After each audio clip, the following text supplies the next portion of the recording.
The Mayo Experience. That Mayo Experience. That Mayo Experience. That Mayo Experience. Experience. Welcome to another edition of the Dogger Pass podcast. This for UFC 250. I am Paul Shaughnessy, about to be joined on the line by probably the guy's went into God mode basically at this point. Cody Saftic just posting. Don't talk like that. Just posting six man parlays, just sneakily, just like replying to fans, just throwing it out there into the inner and luckily, like when it's a few hours before fight night, I am just like scouring because Cody doesn't tell me when he's going to answer these things. He just eventually he's just like, oh yeah, this is what I'm doing. You got to get in on those plays and yeah, now I'm going to bring him in, but there's one question, and I think all of the people want to know, Cody Saftic. Have you been drinking today? Thankfully, no. I have not been drinking, as I mentioned to you off air. That's it for us. Hope you enjoyed this show. No, I'm just kidding. Obviously, we'll continue having you on the show, even if you haven't been drinking. But people may be a little bit triggered. Last week, you weren't drunk, but you had a couple drinks. You were feeling loose. And that's good, and we appreciate that, especially during these times. Like, keep your sanity. But yeah, that's you're stone cold sober, are you? Wow, I haven't been drinking alcohol, if that's the definition of stone cold sober. But yeah, no, I wasn't trying to make a habit of it. Listen, it's way easier when you and I are in studio because the conversation's flowing. It's easy to feel good. It's easy to get into like a flow state, and then we just discuss fights. It's an easygoing show. Obviously, it's a little bit different during quarantine times. Phone line, not person. So yeah, I guess having drinks just helped me relax. But the last week's card, I enjoyed the card. I thought it was a great offering anyhow. But a lot of people were mentioning how, geez, this is really a quarantine card. This is the UFC mailing it in, giving us, a lackluster effort. So people I don't think were super excited about the show. Then when they listen to us, they're pumped up. Like, oh man, these guys got some funny takes. Great. 250, not difficult to get up for this card. Like it is a decent little offering from the UFC. Lots of fun fights. Tape studying it was very fun. There's fights like Lineker versus Sandhagen. You don't need to rewatch. There's really nothing that Lineker showed in that fight that his opponent Aljamain Sterling's going to show here. But you rewatch it anyway. It's just because it's a great scrap, right? Tape studying was fun. I think it's going to be a good card. Let's make it another winning effort, my man, Paul. Yeah, but our first reaction right after the last card ended is just like the heater that is going on right now is like insane. I feel like one of these days, and times are so crazy that you feel like one of these days, bad luck is going to happen. But let's keep her going. We have main event. The GOAT, the lady GOAT, Amanda Nunes taking on Felicia Spencer. Nunes minus 650 favorite. Spencer plus 450. I understand this is up at 145 pounds, of course. But, I mean, it's hard to consider, there's not really many spots where I think Spencer is all that much better than Nunes. Nunes is an absolute machine on the feet. Black belt, like a second degree black belt. I don't even know how many degrees, but black belt in Brazilian Jiu-Jitsu. Her Muay Thai is great. Her clinch is good. I mean, Spencer is probably a little bit bigger. Maybe she can force her up against the cage, but that's a hard game plan to do over the course of 5 rounds against somebody who is so dangerous and so tactically sound. It's minus 600. It is what it is. I'm trying not to get too big invested into a couple of these big favorites, but I got them a little bit earlier in the week in a couple parlays just because I feel like, something like a Nunes here is going to move up to the minus 800 range. I got her on some parlays early, but what do you think about that? Does Spencer stand much of a shot? I guess I'm asking you.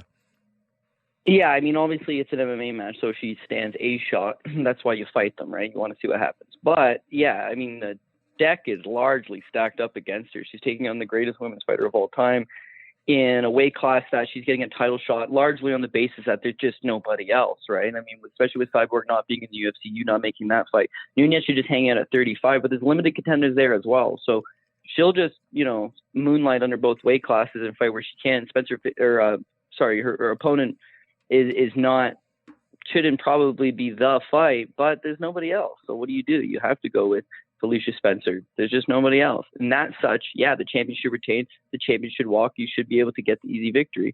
Unless, like you said, our bad luck's going to have to kick in at some point. Does the dog streak continue in main event? Because it's been an unprecedented run of dogs, man. You know what, man? If you really break it down, so last week, Gilbert Burns, he's plus 165, he cashes. Everyone's on Woodley, he comes through, right? Prior to that, Overeem over Walt Harris. They sold you a great Walt Harris story, but Overeem cashes the 135 ticket. Prior to that, Glover Teixeira comes in, 175, gets the job done. Prior to that, Gaethje. We all know that. Prior to that, though, right? This is funny. So the UFC cancels. Cage Warriors ended up getting that one UFC fight. It was Bartosz Fabinski versus Darren Stewart was the headliner. That was technically the last major. Yeah, Fabinski comes through as a big fucking dog and just like cruises 30-27 pillar to post. The fight card before that was UFC Fight Night Brasilia, Charles Oliveira over Kevin Lee, where Charles Oliveira again comes through as the underdog and puts it on him. Before that, 248 is the last time the favorite won in a main event is Israel Adesanya over Yoel Romero. I thought Izzy won, but a lot of people were crying robbery on that, saying the underdog Yoel Romero should have won. So yeah, there's been a lot of crazy things happening as far as main event goes, but now you're finally pitted with one that it's hard to see it the other way. Like unless there's just some crazy, unless there's some crazy curse in the air, like it's hard to believe. Listen, let's actually talk about this fight, not just like the narrative on it. But how does Felicia Spencer physically win this fight? Well, she showed against Cyborg two things specifically. One, she can take one hell of a punch. Mm-hmm. Second of all, she's got good cardio.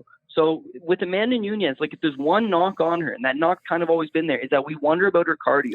This isn't really somebody that goes out there and cruises through five, looks better every single round. She's kind of a front runner. She'll look good for the first couple rounds, and then she starts to get tired a little bit. Okay. Against Jermaine Durandamy, she had every advantage in the world against Jermaine Durandamy. Yes, Durandamy a great striker, but I mean, hey, this girl just head kicked Holly Holm. This girl just one punch Chris Cyborg. Like, how are you going to look me in the eye and say someone's that better of a striker than she is? And obviously, she's got the wrestling. Obviously, she's got the jiu-jitsu.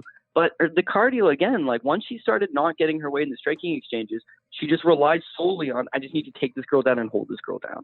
That's an option that's available. Now, Spencer can't strike like Durandamy, so she's probably not going to force that hand where Nunes is just working so hard striking that she's all of a sudden got to flip the script.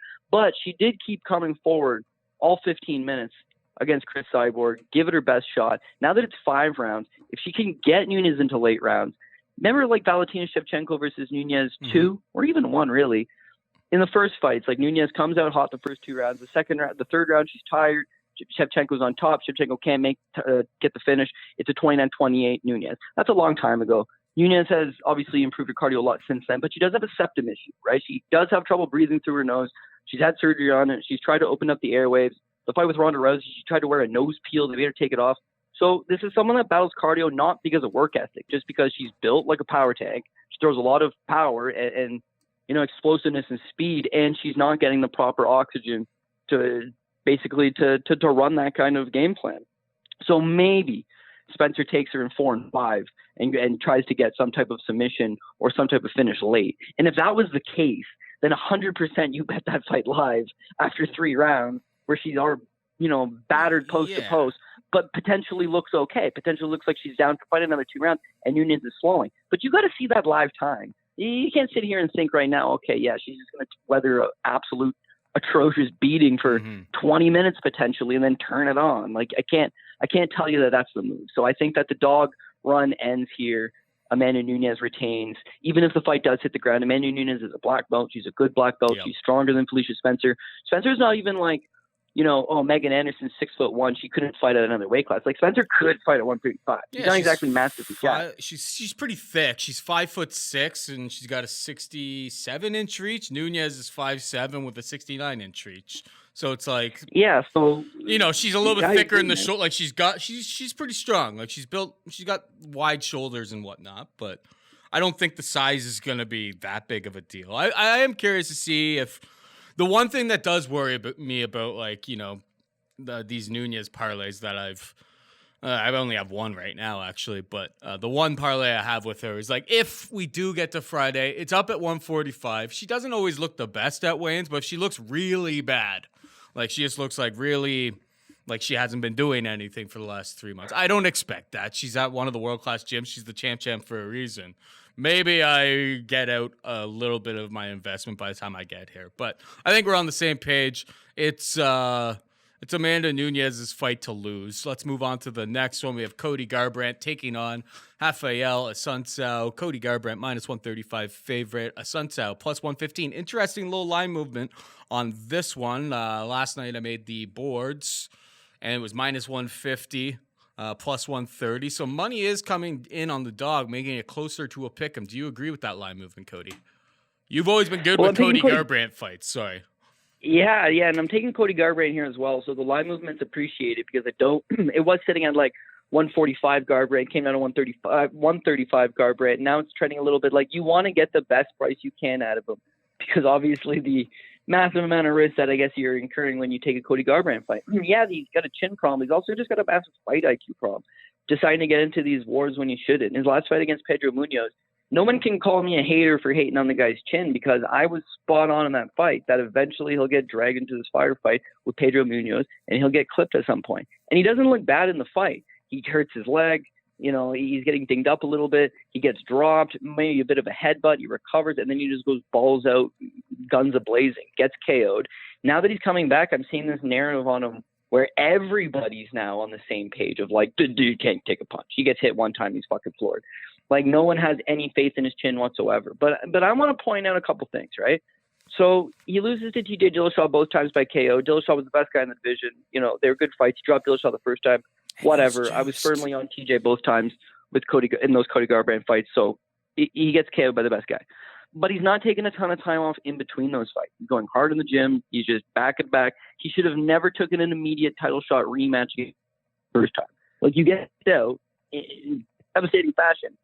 And right away, it's like no improvements are going to be able to be made in that time frame, and he wants a second Dillashaw fight. And he gets awarded the second Dillashaw fight, he gets KO'd even faster.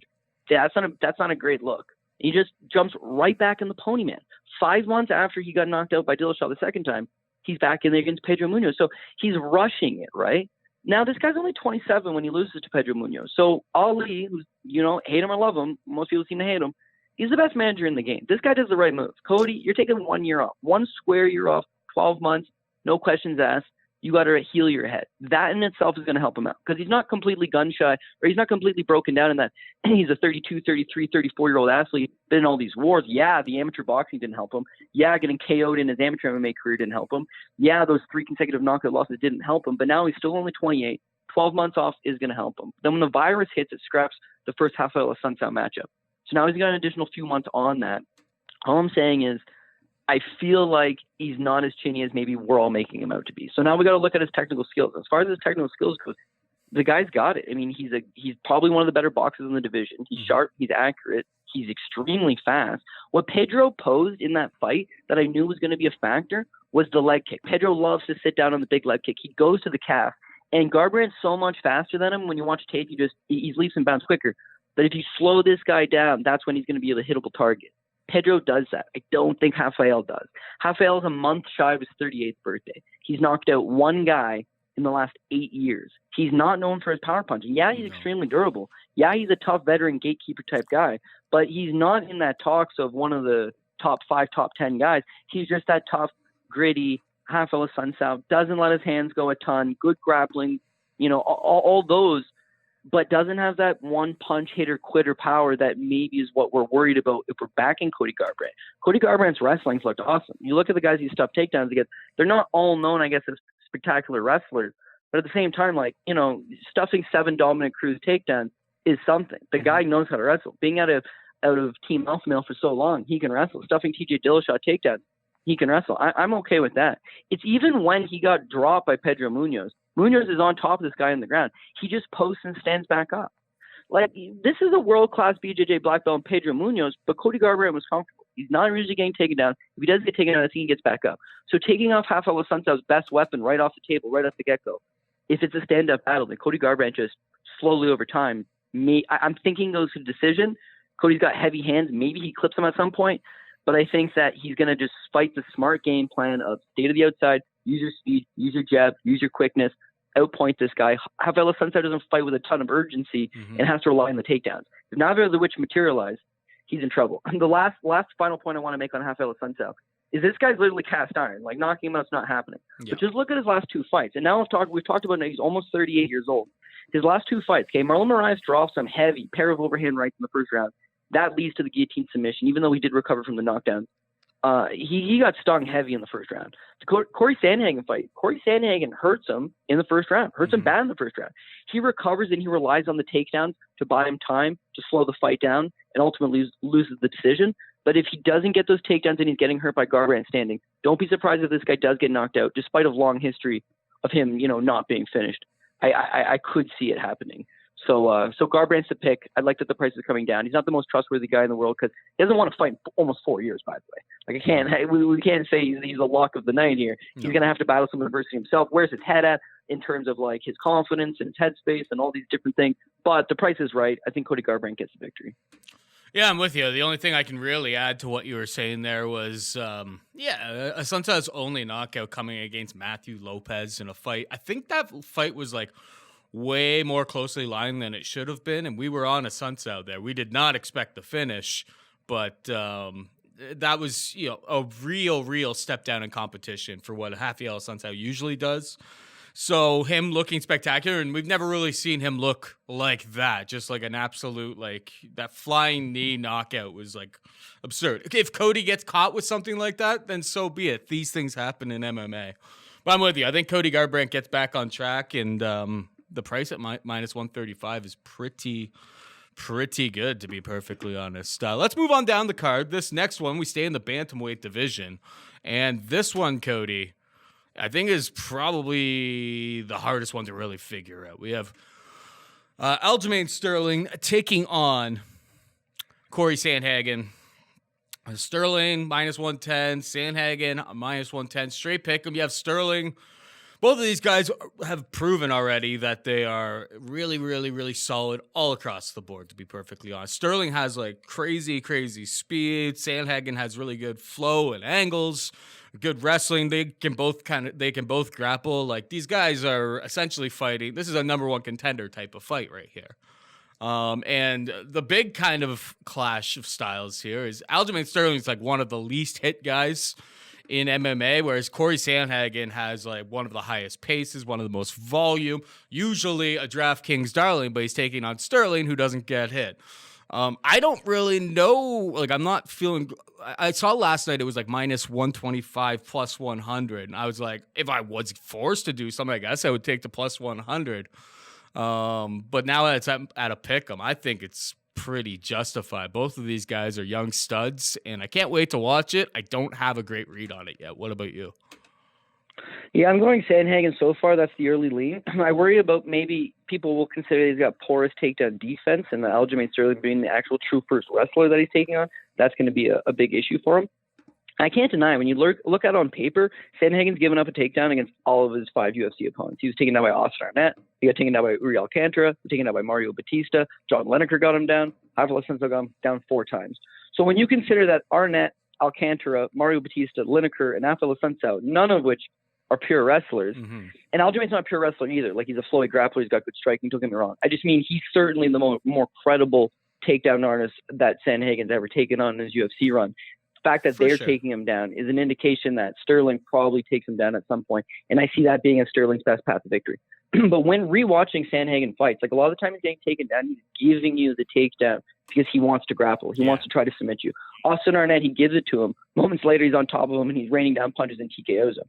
Uri Alcantara whips this guy, clips him with a hard shot, right into a triangle armbar, where he's got Sandhagen's arm basically snapped in half. And Sandhagen just fights through, man. He just keeps going. He ends up finishing him. It's like the Batista fight, same thing. He's giving up takedowns. So I'm not so worried about the fact that he can't wrestle, as opposed to the fact that I like that he doesn't mind giving up takedowns to try to grapple with you. I don't want him giving up takedowns to scramble with Aljamain Sterling. However, the fact that he's comfortable enough to do that against great black belts like Alcantara or Rafael Assuncao, you're willing to scramble with these guys. And by the way, he sweeps Uri Alcantara, or he sweeps Rafael Assuncao like a hot knife through butter. Like, this guy's grappling is adequate. So the fact that he's getting taken down with him, I don't think that's the biggest issue. Looking at Aljamain Sterling, he's very, very smart. He's got one of the best ring IQs. If he can take you down and win against you on the ground, he'll do that. If he can out-grapple you, he'll do that. If he can just stay at distance and just punch and kick and get the fuck out of dodge, he'll do that too. It's leading to good victories, good decision victories. There's no question when the judges read their tally who won the fight. But one thing that I think is going to be super notable here, though, is if he doesn't get right to the wrestling against Corey Sandhagen and we just have a striking match, he looks comparable in that he's faster than Sandhagen, he's way cleaner than Sandhagen, and you nailed it best. Sandhagen is super hittable. I mean, Lineker popped this guy a bunch. He was getting hit like left and right. But that's the thing. He can take a hell of a punch. He's getting hit by the best power puncher in the division and like nothing. His arm snapped in half against a BJJ black belt, and he fights through. So as far as backing a guy that's going to give you 100% effort the entire time, I like Corey Sandhagen. Trains at elevation. He does not fucking tire. All of his fights, he just keeps getting better and better as the fight goes down. The Lineker fight, okay, you can argue he's slowing down. But boy, oh boy, that's a lot of damage to incur. I think it's as much that as anything else. Standing up to Lineker's punches is going to zap something out of you. He's not going to have that problem against Aljamain Sterling. So if you can just chase Aljamain Sterling back, keep on him the entire time, great. Another thing I want to talk about is the fact that Corey Sandhagen's whole gym right now is just on an absolute roll. He's one of the top training partners for Justin Gaethje, Drew Dober. Obviously, he's not putting in great rounds of Curtis Blades, being that there's a massive size discrepancy. But the entire gym, again, these elevation guys, they're known for their cardio, they're known for their pace, they're known for their aggression, staying in your face and just making it happen. They're all good wrestlers. They're all good strikers. They're all coming into their own. Corey Sandhagen, 28 years old. I like him. Now we want to talk about Aljamain Sterling. I can't discredit this guy. As I said, he knows how to get the win. But here's the one thing that's super notable for me, which is the reason I'm going to go with Corey Sandhagen on this. If you look at Aljamain Sterling, right, he's known for staying on the outside, not throwing a ton of punches, right? He doesn't throw a ton of strikes. He was almost fighting like an Elias Theodorou type game plan where he's faster and more mobile, stays on the outside and kicks. He completely proved me wrong in his last two fights. Well, he proved that theory wrong in the last two fights against Jimmy Rivera and Pedro Munoz, where he absolutely just punches. He's got like 120 significant strikes he's landing against them. He's not stay on the outside and throw a couple pinky shots. He's at least keeping on you. But here's what's notable here, right? Jimmy Rivera is what, 5 foot? I think he's listed at 5'4" with a 68-inch reach. Yeah, he's 5'4" with a 68-inch reach. So it's like, okay, he couldn't track Sterling down. He kept stepping into the pocket, and Sterling's gone. When you have a 64-inch reach, it's like, or a 68-inch reach, and you're 5'4", you can't find the target. Pedro Munoz, there's the other one. He looks good. I had to look at this a few times because I thought it was a typo. But Pedro Munoz is a 65-inch reach. Like, how is that even possible? I don't know. But again, he's 5'6", and he has a pretty much non-existent reach. So it's no question to me, Sterling's a better athlete than Jimmy Rivera and Pedro Munoz right off the get-go. But being that he's so much longer than them, he can just stay to the outside and have his way. They step in, he's gone. They step in, he touches them, he's gone. So look at his other fights. Cody Stamman's short. Brett Johns is 5'6". Marlon Moraes, who clocked him out, is 5'6". Renan Barão is 5'6". Augusto Tinquinho Mendes is 5'6". Rafael Assuncao is 5'6". He's got a whole career of fighting these short little fucking guys where he just touches them and he's gone. But Corey Sandhagen's 5'11", and he's got a 72-inch reach. He's going to be there. He's going to be in his space. On Tapology, it says he's got 70, and Sterling's got 71. Okay, but either way, it's negligible. They're around the same length, and Sterling has an inch reach, which is completely negligible. But I understand your point of he's not used to facing guys that he doesn't have that advantage over.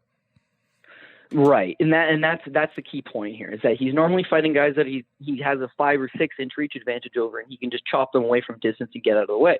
Even though he's going to be faster than Sandhagen's forward pressure literally the entire time is going to probably negate that. He's going to cause him to work. He's going to cause him to use his wrestling.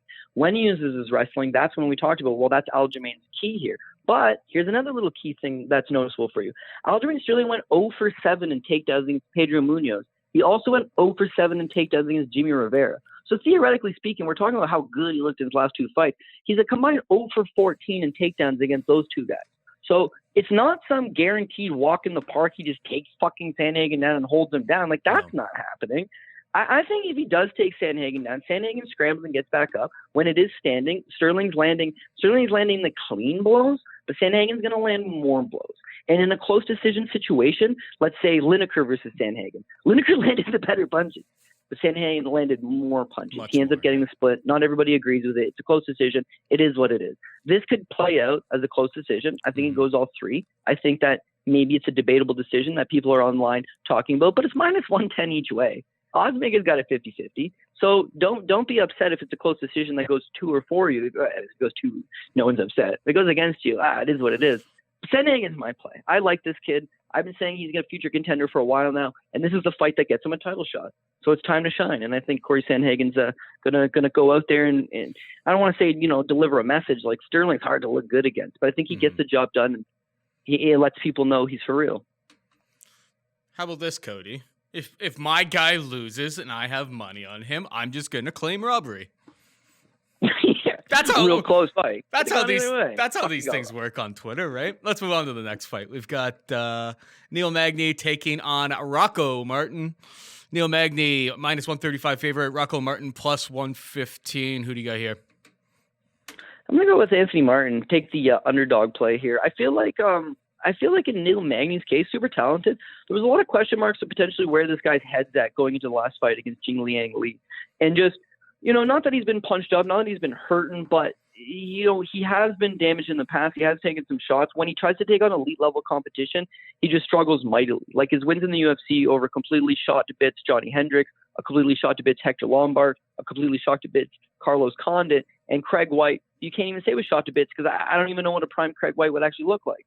However, it's been a favorable run in that they give him some big name guys that are at the tail end of their careers. When they give him their Rafael Assuncaos, their Lorenz Larkins, or the Santiago Ponzinibbio's, it's like he's taking a lot of abuse in there, and that's kind of a problem. I think he answered those question marks largely with that fight over Jingliang Li, where he goes out there, here's a power puncher, here's somebody that on paper could hurt this guy, could knock him out. He's having chin issues, but he zaps his energy, he tires this guy out, he uses that long man grappling that he's been known for, and he gets this fight exactly where he wants it, and he dominates it. But I don't think that he's going to be able to use that same passive success against Anthony. I'm going to call him Rocco Martin because I lost a bet back in the day when he wanted to change his name to Rocco. Well, this fucking guy wins tonight, I'll call him Rocco. And he did. So, Rocco Martin. Yeah, as weird as that is. That kind of happened to me, too. I used to call him... it screws me I still up. called him Tony for a bit. Tony. Now we're not going Anthony Rocco. We're just going Rocco, though. I can roll with that. He's Rocco Martin. He's almost got on the flip side. Like he's never really hit that same peak as Neil Magny, but he's just been slowly, and I do mean slowly because he's been fighting the UFC for a while now. He's slowly just putting in that work and getting better. His grappling's always getting better. His wrestling's always getting better. How many guys in their right mind would, on their own money, fly down to the Netherlands to be chief sparring partner for Nicky Holtzkin? Like, it doesn't make any sense. But the guy is dedicated to his craft, and although he's fighting a lot of mid-pack guys, he's making those improvements. He's getting slowly better. Neil Magny presents a good challenge for him in that Magny has a name in the division. Magny's coming off a nice little win where people seemingly are back on him and they're backing him as a favorite in the spot. But I don't think Neil Magny goes out there and straight up outstrikes Rocco Martin for 15 minutes. Rocco Martin doesn't throw enough volume. He likes to rely on the jab, stay to the outside. But Magny's whole thing of just being that long, gangly, rangy guy, that's offset by the fact that Martin's got a similar body type. So now we go to the ground game. And Neil Magny's not taking down Martin. And if he does, he's not submitting him. He's not lame praying him. He's not holding him down. I mean, Rocco Martin went 10 minutes with Damian Mayo fucking latched onto him, Paul. And then in the last round, beats him around pillar to post. Damian Mayo landed 3 strikes in that whole fight, which is indicative of that. He wasn't trying to strike because he knew the second I open myself up, this guy's getting back up. So he just held position. Magny's not going to do that. And so when you look at Martin's run, it's like if you take the Damian Mayo fight out of it, he's won 5 in a row. He's 5-1 with that loss in the mix, and he got a 10-8 round on one judge's scorecard in the third round anyways. There's a lot to like about this guy and that he's developing into his own. He's super cocky. He's super confident. But now that he's winning and he's seeing the results, he's believing it. And that belief is a great thing. I think him and Neil Magny will be a close fight. I think it's going 15 minutes, almost guaranteed. And I think, again, it's going to be a tight-knit decision. But this is dog or pass all day. Now, if I'm looking for 115 to 120, depending on the book that you're looking at right now on Rocco Martin, then yeah, no, it's completely dog or pass as far as I'm concerned. Keep me in the dog. I'm going to load up on some of that value. I think I'm going to lay off betting this fight. Tony Martin came off of a pretty nice, win over another kind of point fighter in Ramazan Amiev last time out. 30-27 on most people's cards, 29-28. It was pretty unanimous across the board. But I looked into it. Amiev has a 68-inch reach, so Rocco had 73 and a half, so he had 5.5-inch reach. Neil Magny's got an 80-inch reach. I feel like Rocco may struggle, and he doesn't really throw enough. Neil's just going to be throwing jabs up the center. I don't think those jabs are going to stop Rocco Martin, but I also don't think Rocco Martin's like some sort of like crazy murderous power puncher that's going to put Neil Magny back in his place either. I think it ends up being competitive. I think Rocco Martin lands the more damaging shots because Neil Magny rarely ever does, but that jab up the center of Neil Magny is a super smart fighter in there, like at all times too. Like he'll fight the best game plan that he can. I think we're going to see a lot of him with his jab from distance, and I'm leaning towards Magny as the pick, but yeah, it's a fight I'm going to stay away from. I really do expect that it's going to be very, very close and competitive. Let's move on to the next one. We have Sugar Sean O'Malley taking on Eddie Wineland. Sugar Sean, minus 500, Wineland plus 400. Safe to say, O'Malley after his big layoff, for his USADA suspension, was just tainted supplement or whatever. I mean, you look at the guy and it's just like, he doesn't look like he would be on steroids. He looked very, very improved. He looked like a young guy should look in his last time out. Looks like more improvements are on the way. Minus 500 is a steep price to pay, but Eddie hasn't exactly been a murderous power punch. He's not exactly the greatest wrestler. I think the sugar show goes on here, Cody. O'Malley, I've been parlaying with Nunes, and then usually I find a little third little part of the party. But I think he rolls here. The kid's just too good, too fast, too crisp. Maybe Eddie makes it a little bit more difficult, but I think we see a more improved Sugar Sean O'Malley every single time he steps out there. Yeah, dude, I'm a Sugar Sean believer. To be honest, like his run prior to this layoff for him, he looked good. He looked like an improving prospect, but it was like, boy, oh boy, is this guy in for a rude awakening at some point. Like the Terrion Ware fight was remotely close. The Andre Sukumatas fight, bad IQ actually saves him in that fight. And then he's gone. He's vanished. I think he popped once for weed and once for a tainted supplement. But regardless, it's like, I didn't think he was cheating. All that time off is the blessing in disguise. And I know a good personal friend of mine, he told me, he says, Sean O'Malley's for real. And this is like, he hadn't fought in 2 years. Like he's taking the suspension and he's coming into the Nunes fight. And he's just like, yeah, that guy's for real. I'm like, what have you seen in the last 2 years? Which is nothing. They'll allow you to believe he's for real. He's like, no, I've seen tons. Like, trust me. Like, you watch even just like Instagram videos, he's hitting mitts from when he left last to now. You see his body type. You see that when he was fighting in the UFC before, there's a lot of interviews they'll talk to him. He talks about how he didn't know nothing about nutrition, nothing about strength and conditioning. He's eating Pop-Tarts, and yet he's going out and competing at a high level, right? Him getting popped on that supplement is probably also just him being naive. Like, he just doesn't really know what he's doing. He's taking some supplement, doesn't quite know what's in it. Now he's like full board on the strength and conditioning program. The guy looks in fucking phenomenal shape. He moves super crisp. He moves clean. He seems like a good athlete. And I just feel like he's coming into his own. The UFC's best bet is don't rush this kid along because A, he seemingly has the star quality potential that you're looking for. He's got a good fan base. He reaches out to a demographic of people that don't necessarily watch fights. I mean, he's big on the video game side of things, but also, I mean, he's 25 years old. He's smoking blunts on Instagram. He gets social media. He's got a fan base. This is somebody that you don't have to throw the whole marketing machine behind. He's his own marketing machine. He's doing a great job. If he can win fights, you can build this guy up properly. Now we got to set him up with winnable fights. We don't want somebody that's just going to take this guy down, because even though he's been working a lot on his wrestling and his jiu-jitsu, he needs that as an ace in the back pocket in case, for whatever reason, he's not getting the better of the stand-up exchanges, that he can take the fight to the ground. Eddie Wineland just poses that perfect opponent because, one, he's a former WC champ, so hardcores know him as a former world title challenger in the UFC and a former world champion in the WEC. But like he's had his better days. I think, like, again, he's like 21 days short of his 36th birthday. But here's actually something that might not mean anything to a lot of people, but means something to me, right? This is his wins and overall fights as far as like the UFC goes for Eddie Wineland, right? His last time out, he beat Gregory Popov, and that was a good win for him because he's coming off 2-fight losing streak, hadn't fought in over a year, question marks on whether this guy still wants to compete. He beats Popov. Popov is 36 years old. When he fought Takeo Mizugaki was 34. Frankie Science, 39. Yves Jean-Bouin, 37. Brad Pickett, Scott Jorgensen, Ken Stone.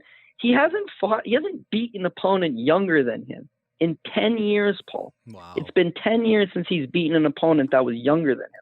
The guys that were younger than him, Joseph Benavidez, Renan Barão, Brian Caraway, John Dodson, Alejandro Perez, they all beat him.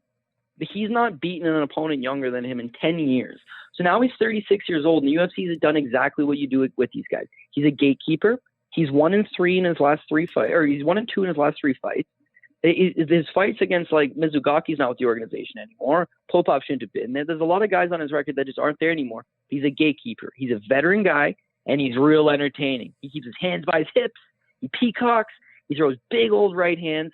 He's got decent counter wrestling because he keeps his hands so low. He's always ready for the shot. But, like, he's not a wrestling specialist. His ground game's no hell. He's got good ground and pound. Mm-hmm. But it's like he poses everything for that Sean O'Malley's rise up. Who, I'm not saying Sean O'Malley's going to be a world champion. I'm not saying that in the next 2 years this guy's fighting for the title. I'm saying this is the logical rise for a young prospect, is to fight the Eddie Winelands of the world. And this is great matchmaking. This is a good job on the UFC's point. But it opened at 400, and it was like, oh, shit. So everyone's seeing right through it as a setup fight. Now it's 500. Come fight time, it could be up to 600. Like, it is getting into banana peel pricing because we've seen this guy break his leg before. So Eddie Wineland doesn't have great ring IQ either, by the way, but he's not Andre Sugmatas out there. So I don't know. Again, banana peel pricing is going to exist at some point, but O'Malley's way faster than this guy, way sharper than this guy, way cleaner than this guy. If he just keeps it to the outside for a little bit, he hits him. As soon as he hurts him, he can get him to the ground if you want. He's got multiple passive victories. And I think the Sugar Show rides on. There we go. On the same page on that one. We move on down the card. We got Chase Hooper taking on Alex Caceres, minus 185 Hooper, plus 160 Caceres. This thing opened at like a pick'em, which good for you guys for getting on that one early. And then last night it was like minus 165. This is the third fight that I had parlayed with Sugar Sean O'Malley and Amanda Nunes, which got me last night. It got me up to plus 130. Probably wouldn't go much more that, like, you want at least plus 100, I would say, to do that parlay. I wouldn't go very much further than that. The reason why I have Chase Hooper, I don't think the striking is great whatsoever. He's going to take a bit of a beating, but he kind of approaches a fight, from what I've seen, as a guy who knows that, hey, I'm 20 years old. I can take a hellacious beating. And all I have to really do is get a hold of you. When he does get a hold of you, he's so long and weird and gangly and awkward that, like, he's able to, like, his arms are long and his legs are long. He's able to, like, kind of wrap you up like a pretzel.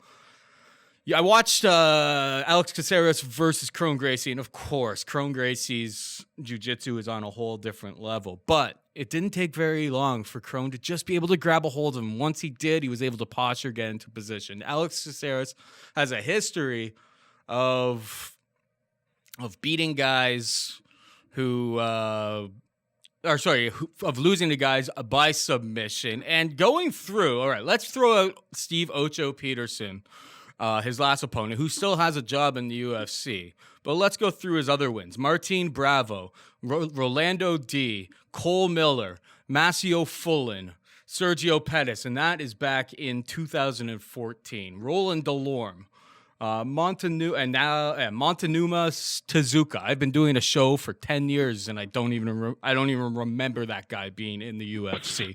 What I'm saying is, like, besides Steve Ocho Peterson, who Alex Caceres had a big reach advantage over, that's what he has to do. He's going to try to stay on the outside, be very graceful. He's going to try to float.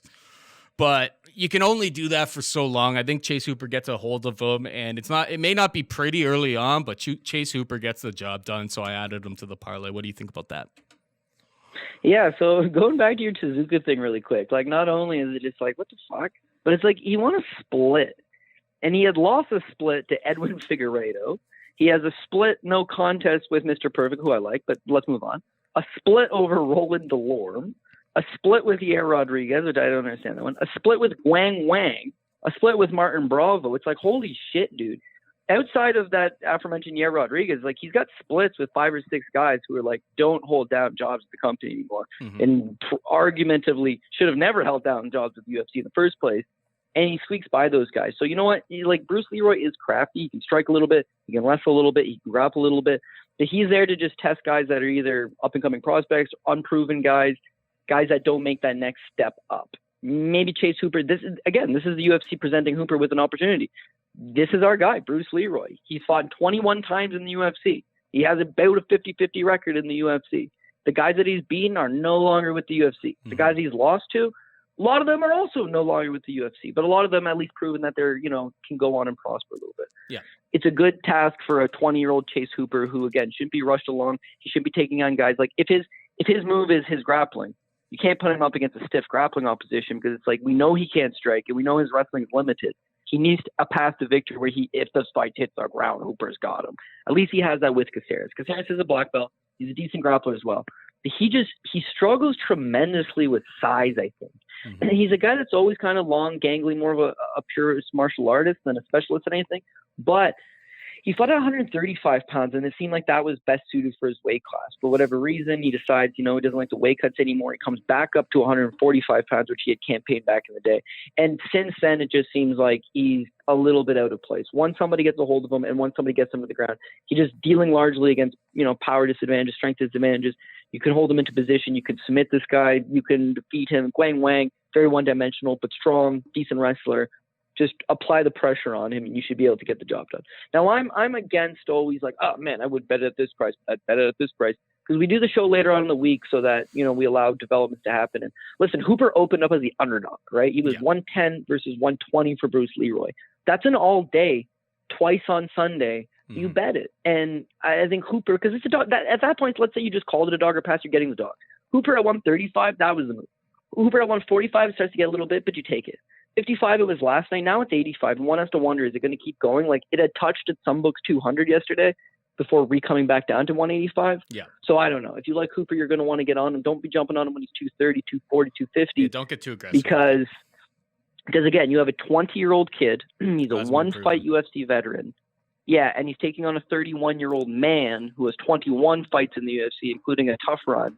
And on top of that, trains at a good camp, has teammates on the card. One thing I'll tell you about that, bud, is Caceres no longer training with O'Malley and company. I listened to. Do you know what camp he moved to? No, I think it's just somewhere. I'm not sure. But Sugar Show, a fan of ours. I forget. There's a lot of new. Thanks for passing along all that stuff. We do see it. And this is kind of proof of it. He sent me Sugar Sean's little breakdown of fights. So I was real interested because I was kind of under the impression that Caceres was still there. So he gets there. He's like, yeah, Alex used to train here or used to train with us. Good guy. Love him a lot. And you could tell he was just hesitating so much on giving his prediction of this fight. Hooper hasn't been around very much, blah, blah, blah, blah, blah. But then eventually he ended up, and this is kind of like a dead giveaway. He ended up at the end of it all being like, yeah, I think Hooper eventually gets a hold of him and puts an end to it, closes the show. So he's even picking against his old teammate. Yeah, and you know what? I see it as well. Again, it goes back down to the 135. Is that since he's moved up to 145, he's dealing a lot with just the size and the power of these guys. But Hooper's 6'1". He's not exactly a small featherweight. The guy's Very biggest gangly. move, his biggest attribute, is the fact that he's just super gangly. Now, listen, Con Gracie is the greatest back taker in the history of back takes, and has the best rear naked choke in the history of rear naked chokes. So that one's not. It's not like dude, it is. But the guy can't fucking wrestle. And all he needed to do is he didn't need to wrestle him to the ground. You just need to get a hold of him. Yeah. He just needed to clasp his hands around his waist. Yeah, that's what this Hooper comes. doesn't seem to tire. He just keeps it going. So at some point, you got to assume he rips him to the ground. And when he does, he's got great ground and pound. Open this guy up. Do what you got to do. The price where it's at right now, I'm still going to tell you, Hooper at 185. Fuck, I don't like that as much as when it was 110. No. But he's the play. But just be careful that don't overvalue a kid who's this green still. Sure. And he's got a funny haircut, and him and Ben Askren have some funny, back and forth on Twitter. He's really easy to like, and he's so young. But you got to see more fights out of him, more cage time before we settle on whether he's the real deal or not. Yeah, I think at the end of the day, and we're going to move on to the next fight, I just think that Caceres has to fight pretty much like a perfect stylistic fight. And I think he's capable of doing it against somebody who's as green as Hooper, but it's so much easier for Hooper to look horrible, just get tagged up and then get a hold, get on top. And when he did get on top, his transitions were sick. last time out. He went right after it immediately against bad Tamor. Obviously, he was taking on bad Tamor. I don't think it's all that much of a step up in competition, especially at this point. It was a good fight, yeah. It was a great fight. At this point in Caceres' career. All right, let's move on. We've got Ian Heinisch taking on Gerald Meerschaert. Heinisch minus 135, Meerschaert plus 115. Take it away, Cody. Yeah, I got to go with Ian Heinisch to get back on the right track here. And I see money coming on Meerschaert. The line's it's narrowing up big time, no doubt about it. But yeah, I think that Ian Heinisch is I think he's got the style to pull this one out. What he hasn't been dealing good with is just guys that are way faster than him, guys that are, at least on paper, better wrestlers than him. So up until he runs into Brunson and Amari Akhmedov, I mean, he's everyone's darling in the UFC. Beats Mutanche, beats Antonio Carlos Jr., he's cashing with good price tags. People like him. He got that Contender Series fight. Great. We like Ian Heinisch. Brunson is just far too fast for him, and Brunson's a better wrestler, let's be honest. So Heinisch has a good first round, but eventually he's having trouble tracking Brunson. He can't take the fight to the ground, and this becomes Heinisch's problem. His striking is not refined enough for him to strike with you for 15 minutes. He can strike with you choppy striking for 3 or 4 minutes, but he needs to close the distance to get a hold of you and take you down at some point. He needs to mix the takedown in at some point. The Akhmedov fight, he had better success in getting the fight to the ground. The problem is Akhmedov does this every time. The guy's a brick wall for 10 minutes. Like, he's hard to take down. Mm-hmm. He stings you with shots. He's moving. And then in the third round, whether he's shit gassed or just knows he's up 2 rounds, that's when you come back on him. That's exactly what Heinisch did. He's down 2 rounds at the point. Yeah. So now I got a bit of a problem. Is that he needs to be able to secure these takedowns, and he needs to, outstrike in pieces. Gerald Meerschaert's made a lot of improvements. The guys realized, you know what, I'm easy to take down, so when I am standing, I'm just going to throw caution to the wind. And I like it. His last fight against Deron Wynn cost me a lot of money, but just threw caution to the wind and made him work and tired him out and beat his ass. And then eventually made him botch on a takedown, gets on top of him, chokes this guy out with a rear naked choke. It's like, damn, Meerschaert's really coming into his own. But again, maybe that's just favorable matchmaking, right? When you look at the guys that he's fought, his wins are mostly his opponent shitting the bed, right? Like Trevin Giles shit the bed against that one. He won the first 2 rounds, but he's so gassed in the third round, he just shoots his head right into the guillotine choke and he gets tapped out. Deron Wynn, he tired really quick. He had no plan B in that fight. He never even tried to wrestle until it was too late anyways. Took way too much damage by the time he switched to what should have been his plan A. It's a bad performance. The Eric Anders fight's not a good fight. The Kevin Holland fight's not a good fight. The Jack Hermanson fight, as far as Meerschaert's concerned, not a good fight. So it's not as if he's out there just looking awesome and crushing guys. It's like if you're not legit, if you're not the real deal, Meerschaert is more than capable of taking advantage of you and exposing your ass. Maybe Heinisch is not as legit as we thought he was, but I think his wrestling's going to be good enough to take down Meerschaert when Meerschaert overcommits. What he's got to do is just make sure when Meerschaert comes at him, he's going to push through. He's going to stand up to the blows. And I think that's where it's key for him, is that when you look at Gerald Meerschaert, he fights a lot of guys that have had maybe potentially durability issues. Like Kevin Holland's got gas issues, and Trevin Giles has got cardio issues. Deron Wynn has cardio issues. Some of those guys have chin issues. Ian Heinisch doesn't have those issues. His cardio is good. It's on point. Again, he's another one of these Denver fighters, trains at altitude, in good shape. But also, he's got a cast iron chin. Like, the guy takes shots. He takes shots and he perseveres through. He has been submitted 1 time in his career. Maybe that's the path for Meerschaert. Meerschaert is a nasty submission artist. Yeah. You got to keep on him, just beat him with his output, break this guy down, and then submit him. But I don't see him getting a clean takedown on Heinisch. So Heinisch is going to have to run out of gas, get beat up, and fall over before Meerschaert gets on top of him to submit him. And I don't know if that happens. Yeah. So honestly, I like that it's narrowing because I do see it being a close fight. I have a lot of respect for Gerald Meerschaert. The guy's proven, maybe in my opinion, not the most talented or skilled guy, but a real life fucking fighter. Like, this guy is there to do his job. At 32 years old, he's very fun. He's action-packed. He more than deserves his roster spot. I look forward to watching him. But styles make fights, and Heinisch's style hasn't worked out in his last 2 fights, but I do think he pulls it through here, gets the job done. So reluctantly, I will take Heinisch minus 135. Yeah. The only thing I'll add on to Heinisch there is that, I'm not too anything can happen, but I'm not too concerned about him getting submitted. He was able to handle Antonio Carlos Jr. You had that whole joke about, like, he can't have his back taken if he spent that much time in Rikers, which was hilarious at the time, and it came through for you, that narrative. That's the only thing I'll really add. I have a bet on Heinisch, but it was at a straight pick'em the other night. So yeah, that parlay I kind of talked about earlier, and Heinisch at like minus 110 or 120. It wasn't 135. Those are the only two bets I've actually made before. You sounded like you were going to say something.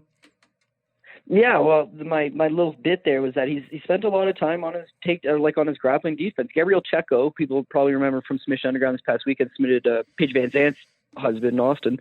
Fucking guy's a high-end black belt. Cesar Ferreira, high-end black belt. Tony Carlos Jr., high-end black belt. They all had him in compromising situations, but he perseveres. The joke being, you spend time on Rikers Island, yeah, you got to defend that. Because once you go out, it goes in.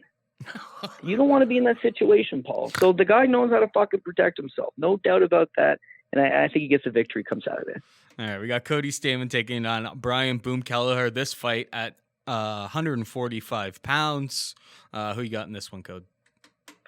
Yeah, I got to say Brian Kelleher's run of magic's got to run up here. I didn't think he'd be the biggest 145er, and that just wasn't a weight class for him. Goes out there against Hunter Azure. He capitalized, man. Capitalized big. Got the big victory, no doubt about it. But that's no denying that he didn't look like he was a comfortable 145-pounder. And a lot of it was he capitalized on Hunter Azure's super green. We didn't really know a ton about him in the sense that he's undefeated. Haven't seen him lose. Can he take a punch? What's his cardio like? Didn't fight a great game plan either. Like, everyone's talking about he's going to take Kelleher down. What a great double. Like, this guy's got great cardio. He tired 3 minutes in the first round and effectively shot no takedowns. Yeah. So it wasn't great. Now, the win before that, Odie Osborne. Shat in my apple pies that night. Yeah, trust me, John, I'm in the same boat as you. I fucking sat on here and told you I thought Hunter Azure was going to win. Hunter Azure just didn't fight to his, I would say his capability. He looked good in the first round. It wasn't a great game plan, just exclusively stand and throw heat with this guy. And when Kelleher took his best punches early in the first round, it just demoralized him. Second round, Kelleher's still in his face coming for him. It's a problem. But at 145, he's going to run into a problem with size. Now, Cody Stamman's not a 45er. He's a 35er as well. So maybe that size doesn't have any type of issue whatsoever.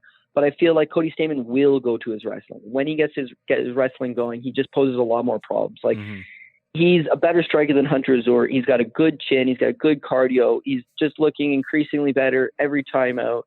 Song Yadong fight, I mean, let's be real, he probably should have won it. But beyond that, I mean, he was in a good fight with Aljamain Sterling, where he actually took down Aljamain Sterling. The win prior to that, Brian Caraway, was a top-ranked guy at the time. It was a good win for him, right? The Tom Duquesnoy fight. Tom Duquesnoy, who's no good, by the way, but was touted as the fucking man. It's like this guy is routinely showed up against good name competition and made a good case of himself. Not taking easy fights, and he comes out there and he looks a little bit better every time. Where he has his advantages in Kelleher is he doesn't throw a ton of volume, but Kelleher's just going to wing on these big punches. Whereas I think Stamman's going to be cleaner. He's going to be a little more precise. He's got better kick game. The wrestling advantage goes to Stamman. The grappling, I'm thinking advantage goes to Stamman outside of a Kelleher, maybe guillotine choke, which again, I don't see happening. I got Stamman. There's two things that I want to touch on in this fight beyond just, we talked about, I think Cody Stamman is a superior fighter skill-wise. I think that he also, by the way, his UFC debut against Carry On Ware was at 145. Didn't look out of place in that fight. Wasn't a great fight. Didn't look out of place in that fight. I think he'll be comfortable here. Two things worth talking about here. One, 260 is a price tag for Cody Stamman. It's a little bit much. I think he wins this fight, but there's no denying that Cody Stamman is in a lot of close fights. Like, he's winning these, don't get me wrong, but they're close fights. Him versus Song Yadong ended up being a majority split, but regardless, all the rounds are close. Him versus Alejandro Perez, it was relatively close. Him and Caraway was a split. Him and Tom Duquesnoy was a split. Him and Carry On Ware was close.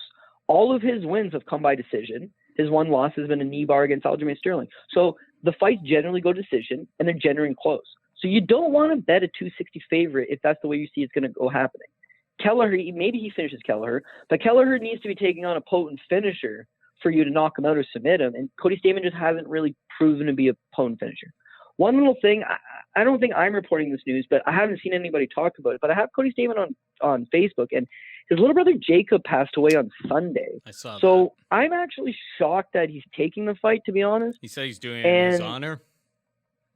Yeah. Like, when I saw it on Sunday, I didn't even bother to tape the fight because I was like, no fucking way it happens. And I've had Stamman on Facebook for a long time because, Michigan regional scene guy, worked with a lot of guys in his camp. I have interactions with them. That's a close-knit family, man. He's got two brothers and a sister. They're all athletes. They were all wrestlers. His little brother, same thing. I think he was a high school state champion. It's like a very, very close-knit family. And Stamman left Michigan to go to Vegas. He's been in Vegas for the last while, not just because of this virus thing, but because he was kind of relocating his camp out to Vegas regardless. And I don't know. I guess he hadn't seen his brother in a while, and I don't know the nature of how his brother passed away, but that's some heavy shit, man. And like, how do you you back a guy now at 260 under the pretense now of like he's not gonna fucking it's hard lose to now, or do know. you look at it like that's some emotional shit, dude? It can What if be he has good. an adrenaline dump after the first 5 minutes? Like, It could be good or bad. that's rough. It's hard to know. Could be good or bad. Some people that would like he's gonna come out and be like indestructible, and then some people maybe it'll fuck with you and kind of, and like I don't know. It's hard to really say. I'm with you though. When you look at Walt Harris's situation, everyone said, "Well, dude, if Overeem's on top of him, he's just gonna think about it." Yeah. I don't even want to talk too much about that situation, but just he's gonna be so motivated that he will just overpower out of whatever spot and will fight to the death. It's like, dog, it don't work like that. No. It's fucking human chess. So I mean, that was a lot more pressure on. there. That was a lot more pressure on Walt Harris though. Main event versus Alistair Overeem, one of the most experienced guys. This is like deep. Well, it's on the TV prelims, buried pretty deep. Like the level of pressure may be a little bit different, of course, but I get what you're saying there for sure. I'll just cap it off with saying this one last point on it, right? Cody Stamman's made a career out of fighting a good game plan, not an emotion-packed game plan. He fights smart game plan. That's why a lot of his fights are going to decision, because he's not overexerting himself. He's not putting himself in a bad position. He's not trying to force the issue. He just beats you. He just goes through the motions and makes sure he's winning, right? That's winnable fight. That's how he fights. That's when he fights at his best. Not a whole lot of emotion there. Kelleher fights quite the opposite. Kelleher needs to drag you into a gunfight. Kelleher needs to make this a fucking war. And Kelleher's biggest wins, Yuri Alcantara, dude, he's like a fucking 5-1 underdog in that fight. He drags him into a war. He beats him. Renan Barão, he's a massive underdog in this fight. He went off at 130. That's not massive. He was the underdog in that fight. He drags him into a war. Lineker, he was dragging him into a war. Unfortunately, that's just the wrong guy to try to do that with. But again, in his last 2 fights, it's the same thing. Odie Osborne was a prospect that, is green. He got an 8-2 record. He's at a ruthless sport. He's there to get exposed. Hunter Azuri's undefeated. We don't know a ton about him. When he puts that fucking pressure on you and you try to give it back, that's where he can shine a little bit. Stamman doesn't fight that game plan. So my only little question mark there would be, if Stamman goes out there and Kelleher just offers him up this fight of the night, let's stand toe-to-toe and gun, is he not going to say, you know what, let's do this? Actually, you know what? I'm going to defy my own thought there. There's no crowd. So fuck it. Even if it gets to a gunfight, his coaches will just be like, dude, stop it. He'll stop. Yeah, you won't get raw and emotional in the same way. Yeah, that makes Okay, so then this is my last point. Okay. 3 Codys are going to win at 250. Cody Garbrandt, Cody Stamman, Cody Saftic. Book it, Paul! I don't know if you can add Cody Saftic to the ticket. We've got Charles Byrd taking on Magny Pitolo. Charles Byrd minus 170. Magny Pitolo, breaker of Cody Saftic's heart last time out against Callan Potter, is plus 150. Are you going back to the well with Magny Pitolo, your boy? Oh, yeah, no, dude, never again. I mean, friends don't let friends bet on people who lost to Callan Potter. That was a bad show. Potter rung his bell absolutely pillar to post. He just kicked his ass. He was out striking him. He was out grappling him. He had a better gas tank. And perhaps the most laughable thing of all, he was half his size. Absolutely killed me. Yeah, Magny Pitolo. Here's the thing. Hardcore fans will remember Cabbage Carrera. And he was the man. He's a Hawaiian heavyweight, loved to come, loved to throw hands, terrible record in the UFC, but was just like super entertaining prior to coming to the UFC. Beat some good guys. Clipped some decent guys on his way up. But ultimately, it's like the skill's not there to back it up. That's Magny Pitolo. I mean, his nickname's Coconut Bombs, clearly for a reason. The guy's a good boxer. I just think good. He's a decent boxer. And he hits you, he can pose a big problem. He can hurt you. Charles Byrd's been knocked out in his last 2 fights. Charles Byrd's 36 years old. Charles Byrd could theoretically go out there and get clipped by Pitolo. But if he doesn't, Pitolo just doesn't seem to have – he doesn't have the skills to form a plan B. Like, what does he go on beyond that? And here's a problem for you. So as I mentioned, Callan Potter being so much smaller than him, that fight was at 170, right? Now he's coming up to 185 pounds. Now, mind you, he has fought at 185 pounds in the past, but his last 3 losses are Cassius Cain, Dakota Cochran, and Callan Potter. Cassius Cain's at 170. Dakota Cochran fights at 170, but is his 55er, and Callan Potter's at 170. So, like, he's losing predominantly. I mean, Cassius Cain knocked him out in 5 seconds into the second round. 5 seconds. Walked out, clocked him. It's like, okay, maybe his chin's not great. Small little welterweight, not known for tremendous power, knocks him out. Dakota Cochran, gay porno Dakota Cochran, you're thinking about that, right? He submits him. Kalen Potter beats him pillar to post. Mm-hmm. So it's like, what are we getting behind on him? That he has power? And that, yes, that might be enough to beat Charles Byrd. But let me just remind everybody that Charles Byrd's last 2 losses, one, Edin Shabazian, absolutely zero shame in that. Kid's a rising star. Yep. Kid's on his way up. No shame in that. The second one, Darren Stewart, he was doing good against Darren Stewart. Who's hard to look good against, I suppose. But he was wrestling a little bit. He was grappling. He exerted too much energy. He was working too hard. And as a result, he ends up just fatiguing, getting caught late. I don't think Pitolo makes him work as much. I don't think Pitolo's got as good defensive grappling anyways as the Darren Stewart. And I think that if Charles Byrd just fights the right game plan, gets this guy down, doesn't sit there and exchange bombs with him, he does get the job done. However, I can't confidently back him, so I'm going to take a pass because, yeah, when one guy's only path to victory is throw hands, big hands, and you've been KO'd the last 2 times, 36, I've never been sold on him in his run. Like, let's be real here. He won 2 Contender Series fights because they didn't want to sign him off the first one. Against both of them were lackluster competition, and then he beat John Phillips. You know, lackluster competition is an understatement for John Phillips before losing his last 2. So he fights low-level competition. He wins some. He loses some. He's losing to the better guys. Pitolo is not a better guy. He should get the win. I think he's going to get the win. I'm backing him to get the win. But I'm hitting a pass just because I do see a world as well where Pitolo doesn't do much. But lands a coconut bomb. Yeah, and then the last point I want to make is I'll give Pitolo a little shout-out just to not completely write him off. But he fights on Contender Series against Justin Sumter, and the fight's at 185 pounds, and he knocks him the fuck out. Left hook to the body, first round. Guy looks like he's got some upside. Mm-hmm. Now he takes on Callum Potter. Only the Potter fight was at 170. So despite him winning at 185 pounds, getting his contract at 185 pounds, he takes the Callum Potter fight at 170, and he looked like dog shit, absolute dog shit. Now that becomes key here because 4 months after the Callum Potter fight, he was booked to take on Takashi Sato at UFC on ESPN plus like 26.